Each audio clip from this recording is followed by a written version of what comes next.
Dear Diary, I don't know if it's Canada that's going to fall first or the world, but it really feels like we're all screwed. And I really don't mean to scare you with the doom and gloom stuff, but I don't recognize Canada anymore. I don't recognize what is going on in the world. There seems to be a massive push here in Canada to just allow nonsense behavior, degenerate behavior, anti-Canadian behavior.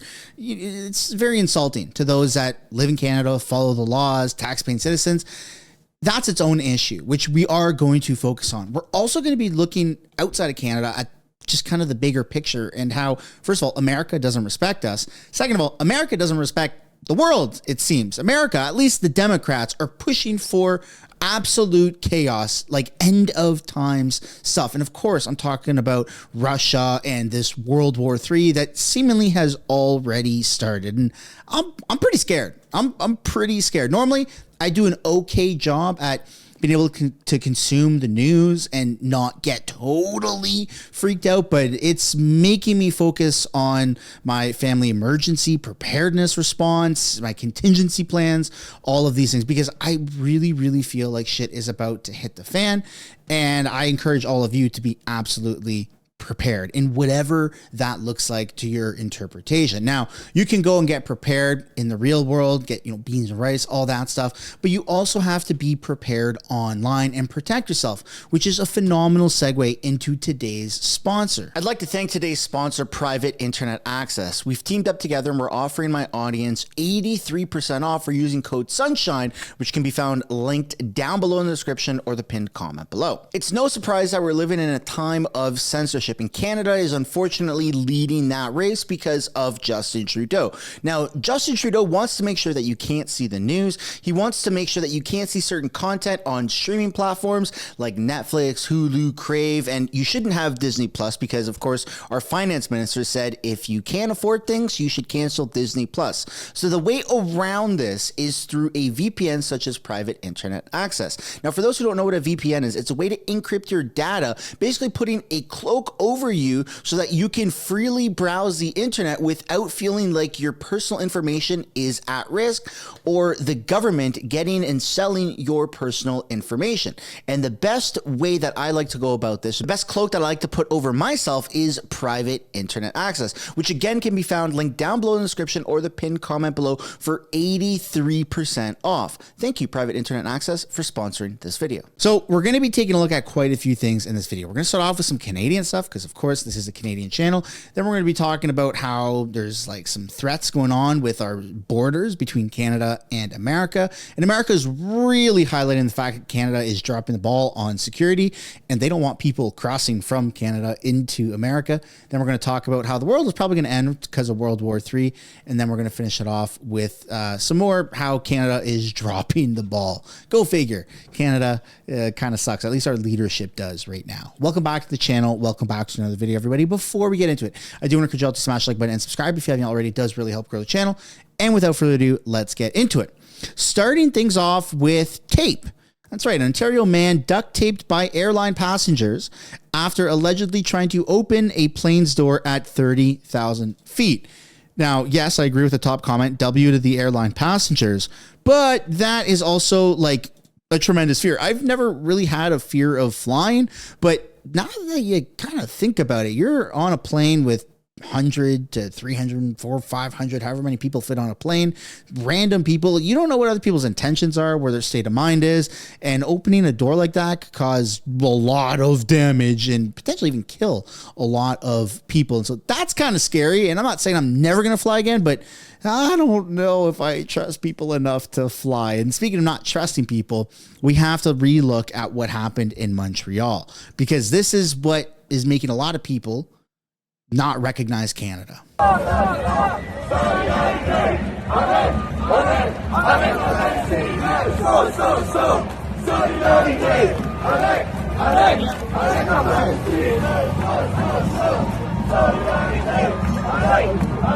Okay. So this is the lightest version of what happened. Intifada, or pro-Palestine people, smoke grenades, smoke bombs. They even had firecrackers. They were throwing firecrackers and fireworks at police in riot gear, forcing the police to backtrack. They lit cars on fire. They broke into stores, all on cameras.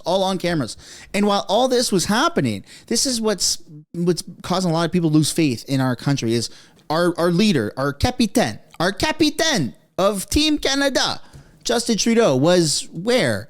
He was at a Taylor Swift concert, and his response was, "Don't blame me." That's right, don't blame me. So while Justin Trudeau was walking the red carpet at Taylor Swift's concert, singing and dancing with not only his daughter, giving friendship bracelets to young women, which is kind of crazy, his ex-wife was also there. His ex-wife is in the background singing and dancing to Taylor Swift stuff while his kid was there. And it was just bizarre. And since that's happened, you've had more Palestine protests that have taken place. And I accidentally just showed a little bit of a sneak preview.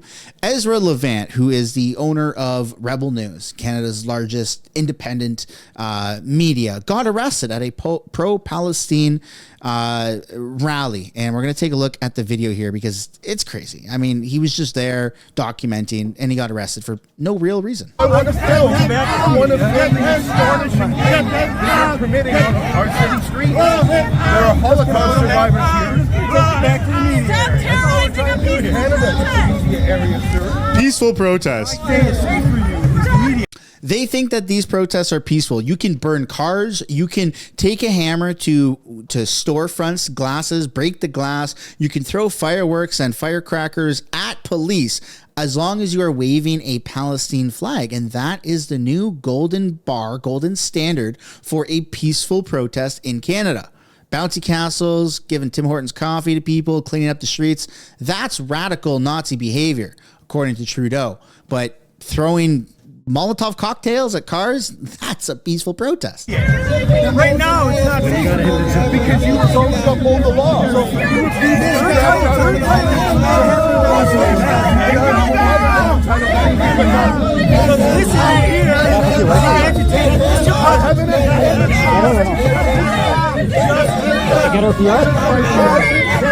And then they just kept arguing, and actually he ended up in handcuffs and got arrested, which is bananas, because call it what you want, call it being a shit disturber, call it, provoking anything. He was there just recording and filming, just like anyone has a right to do. But because it's Ezra Levant, because he was there to kind of document what was happening, he got arrested, and chances are he actually knew he was going to get arrested.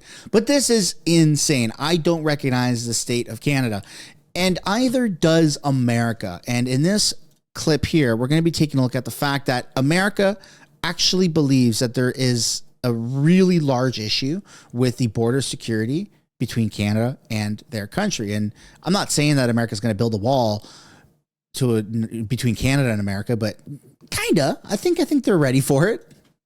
There are many stretches of the border, particularly in New Hampshire, that are remote, that are sparsely populated, and unlike many other borders, not militarized. That means our northern border is vulnerable to exploitation.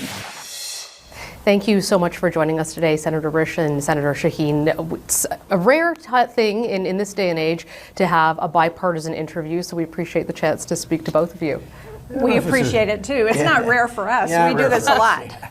Well, it's great to be able to hear both perspectives and have the conversation, which so many people, I think, feel is lacking in politics today with all the polarization. I have to start with questions about the Canada-U.S. relationship because, of course, our viewers are Canadians, and I know you're both great friends of Canada. There's a lot of concern with some of the rhetoric from the incoming administration, and some of it valid rhetoric. Concerns about Canadian defense spending, which has been nowhere near the 2% target that, of course, we're committed to. The government has released a plan. We're not getting there till about 2032. If the numbers are right, which some assessment says they're not, they're low. How critical, Senator Risch, do you think this issue is going to be with the Trump administration? Really critical. He's been very critical of all of the allies who weren't stepping up. When he took office, there were only 3 of the 30 NATO countries that were making 2%. He was very tough on them, as you know, and now we're up to just a handful that aren't. And look, this is something we all agreed to. NATO is incredibly important to Canada, to the United States, to the other 30 countries, and especially today, our arch enemy that continues to move backwards towards the Stone Age is threatening us with nuclear weapons. The North is incredibly important to you and to us to protect.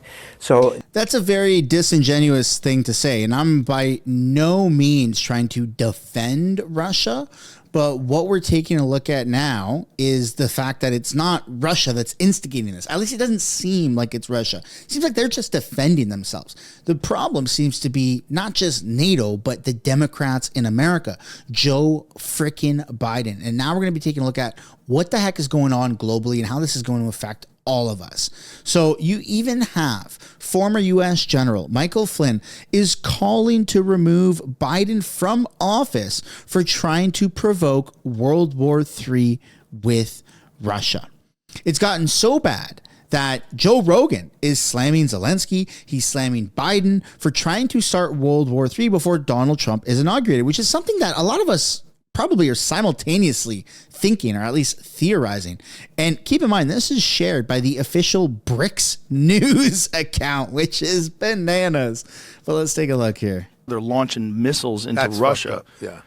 How are you allowed to do that when you're on the way out? Like, the people don't want you to be there anymore. There should be like some sort of a pause for like significant actions that could potentially start World War III. Maybe that would be a good thing that we would like to avoid from a dying former president. Mm-hmm. It's the whole thing is nuts. I mean, look, I don't know shit about politics. Zelensky says Putin is terrified. Fuck you, man. Fuck you people. You fucking people are about to start World War III. Yeah, it's crazy. Russia fired a missile today. I feel like they fired an intercontinental ballistic missile for the first time ever. It's the first time one of those has ever been used. that's insanity. It's fucking insanity. And it was insane. I mean, that ICBM was absolutely catastrophic. America and the UK both thought simultaneously that it was a nuclear weapon being used because it was just so powerful. And it's something that I don't even think the West, NATO, anybody in the world can stop. The technological advancement that Russia has right now on rockets, on missiles, it seems to be unmatched. I mean, that's not to say America doesn't have some tricks up their sleeves, but this is crazy. It's getting way out of control. Because those intercontinental ballistic missiles can have nukes on them. This one didn't. Yeah. But if it does, the whole world changes. And it changes because of the military-industrial complex, and it changes because of the money that's going to Ukraine, and it changes because the outgoing president or whoever the fuck is actually running the country is decided to do something fucking insane. Yeah, fucking insane. And we're all sitting there watching it, and people are cheering it on. CNN was saying, like, finally. See what their headline was about Zelensky about Biden giving Zelensky the ability to use long-range missiles. U.S. made long range. It's not like nobody knows where they came from. It's not like nobody knows we've been funding this. It's a proxy war. The whole thing is fucking insane. It's insane. Come to the negotiation table. Sit down. Work this out. Stop killing everybody. U.S. allows Ukraine to use long-range missiles. So what did they say? Someone had said that, like, CNN was saying that it was a good thing. Of course they are. They're all pushing for the same thing, the end of the world. It's getting out of control. And speaking of the end of the world, all other countries that are involved with some form of conflict, they're starting to ramp things up. So from multiple sources, you see that Iran is preparing to attack Israel. Breaking news, Iran preparing for major attack on Israel. And all this stuff is just simultaneously happening. No one is advocating for this except for the woke left Democrats. And I don't see how this is going to be a win-lose situation. It's going to be a lose-lose situation for everybody involved. And the latest update on what's going on with Russia is Russia actually took over some part of Ukraine. Let's take a look here. There is no sound. So you can see the Russian Federation, 21st of October. They've actually been able to take more of Ukraine despite all of the funding that we have been providing, Canada and America. And it's kind of crazy because we know that Ukraine does not have the capabilities of defending themselves by themselves. So we are supplying them with all of this new kind of modern technology, all of this money. Well, Russia has been and likely will continue to absolutely steamroll Ukraine. And then they're just going to take all of this weaponry. So we are giving stuff to Russia. That doesn't make any sense. We're literally giving, they have to come take it from Ukraine, but we're giving new tanks, new everything, new weapons to Russia. So we're quite literally funding Russians. They're trying to guise it as we're funding Ukraine, but Russia's just been steamrolling them, especially with all of these major missiles like this one right here. This one is very scary. Possible IRBM Oreshnik launched within the next 24 hours after several long-range strikes by NATO against Russia. The missile has been deployed and the Russian military is just waiting orders from Putin to launch. This is not good, and this is an absolute state of emergency. And Canada is not prepared for any of this. Canada has been failing to provide its minimum defense contribution of 2% by a long shot. We've barely been hitting 1.3, 1.4%. Back in 2014, 10 years ago, Canada and Germany were both catastrophically failing to reach the 2% minimum GDP contribution to the defense budget. And then NATO, specifically America, said, okay, you two, you got to start paying your bills. And they said, collectively, Germany and Canada, we're going to reach it in the next 10 years. Well, this year, Germany finally reached it as per the word that they had given 10 years ago.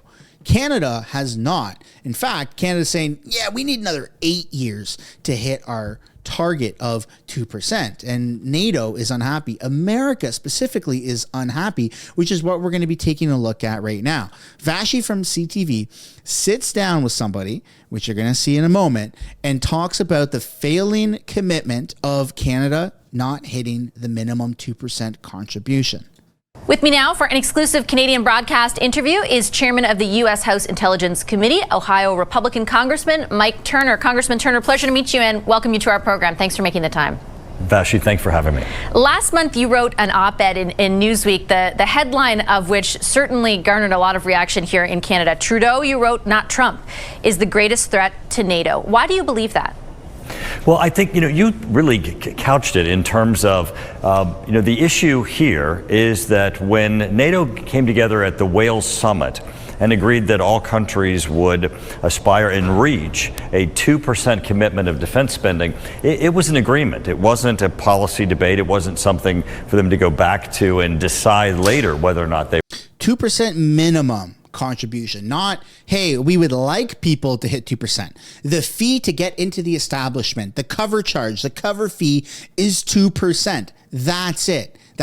You go to Walmart, you go to any major retail store, the price is what the price is. There's no negotiating. This isn't a pawn shop. This isn't a flea market. It's the price of admission, right?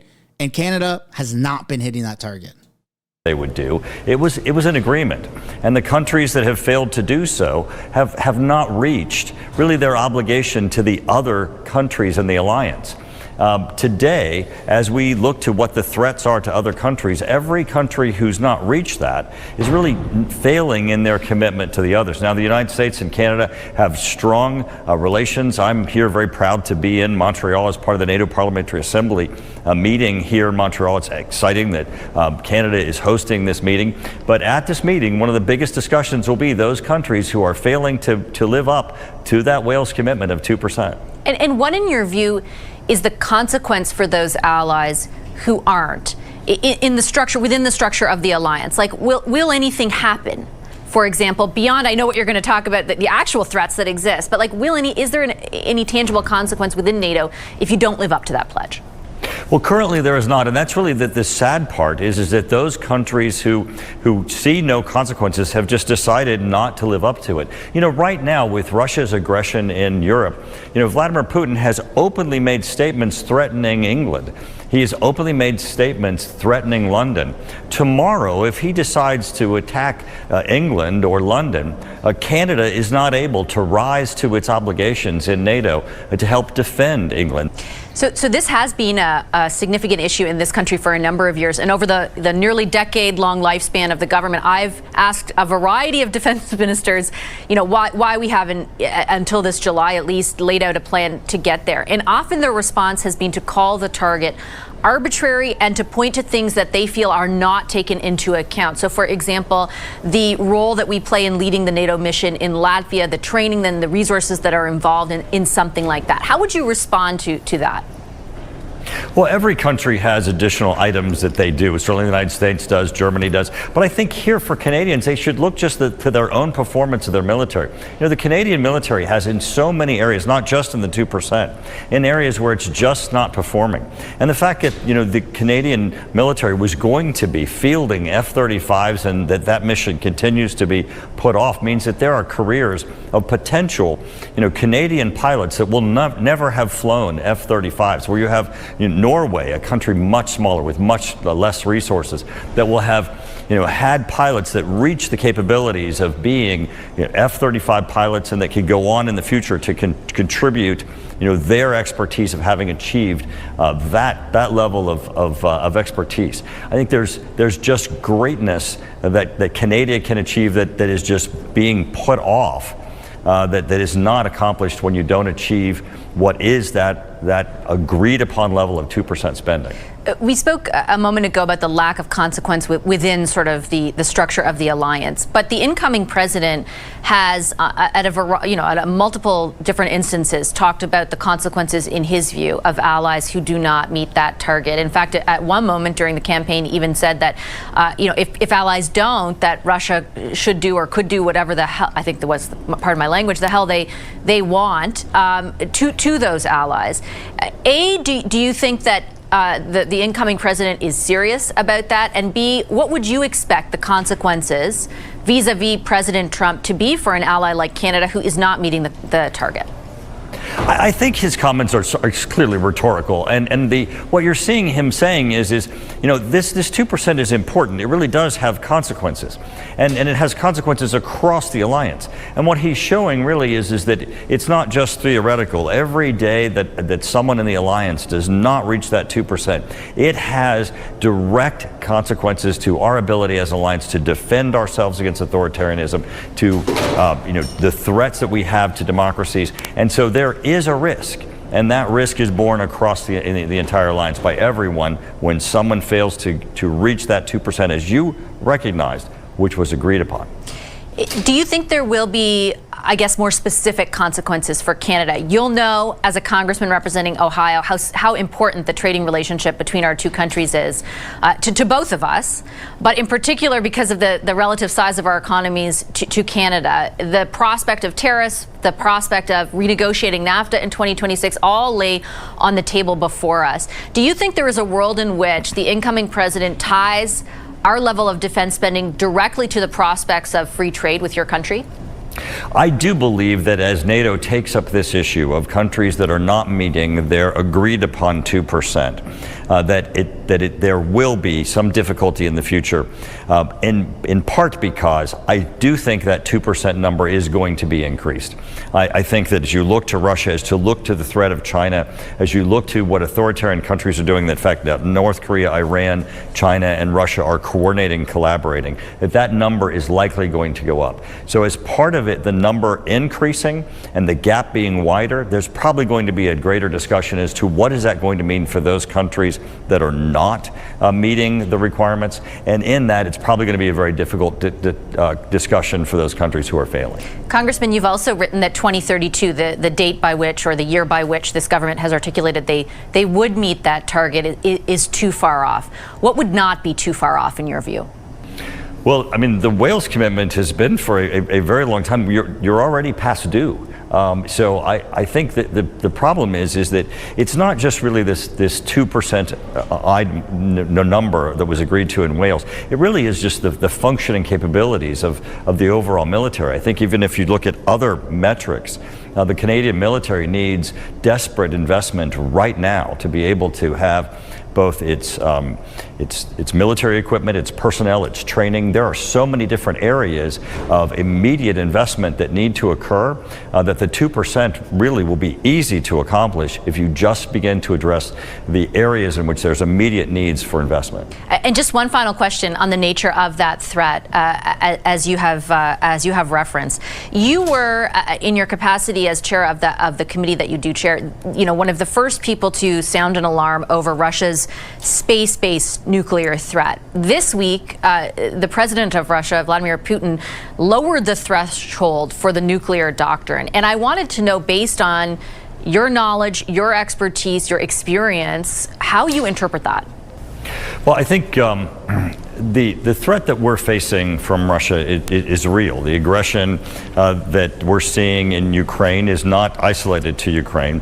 What Vladimir Putin is doing is setting his sights on the broader aspect of what he has identified as rebuilding the Warsaw Pact, which is a number of countries that are currently in NATO and are strong and thriving democracies, including countries that have been incorporated into the EU.